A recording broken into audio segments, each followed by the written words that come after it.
अगला टॉपिक हम देखते हैं attorney general of India. Of India Bharat के महान्यायवादी। भारत के महान्यायवादी।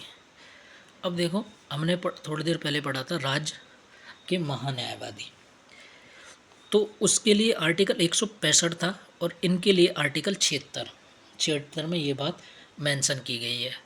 ये देश का सर्वोच्च कानूनन अधिकारी होता है। 165 किसके लिए था? राज्य के लिए। और 76 किसके लिए है?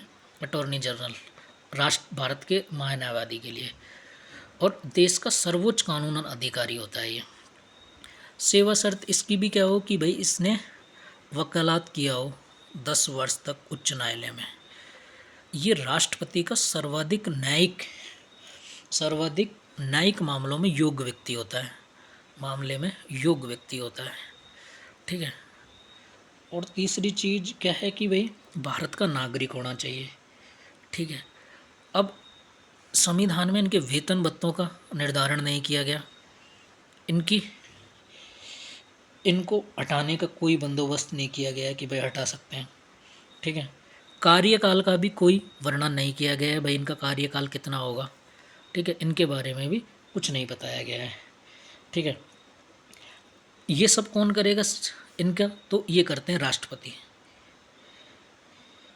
ठीक है। तो इनके काम क्या होंगे?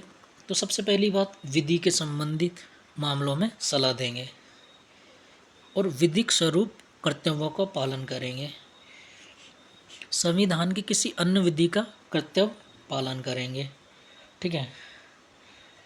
अब भारत के क्या क्या कार्य सौंपता है ये भारत सरकार के द्वारा उच्च न्यायालय में पेश होता है। भारत सरकार के द्वारा जरूरत पड़ने पर उच्च न्यायालय में पेश होता है।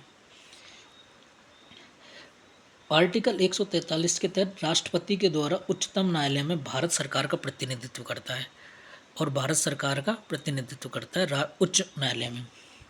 ठीक है।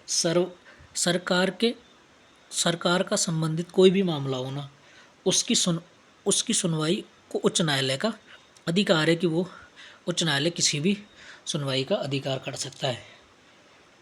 ठीक है। अब ये होता है अटॉर्नी ऑफ जनरल। तो जैसे ज़्यादा डिफरेंस है नहीं इनमें, तो जैसे राज्य के लिए था वैसे इसके लिए था। तो सेवा शर्तें, वेतन भत्ते, ये सब उनके लिए राज्यपाल करता था, इनके लिए राष्ट्रपति करेगा। और उनके लिए आर्टिकल 165 में बताया गया था, इनके लिए 76 में बताया गया है। और 143 में ये बताया गया है कि भारत सरकार की कोई भी कार्यवाही के लिए ये जब सुप्रीम कोर्ट जाएगा तो ये भारत सरकार की ओर से प्रतिनिधित्व करेगा। Thank you.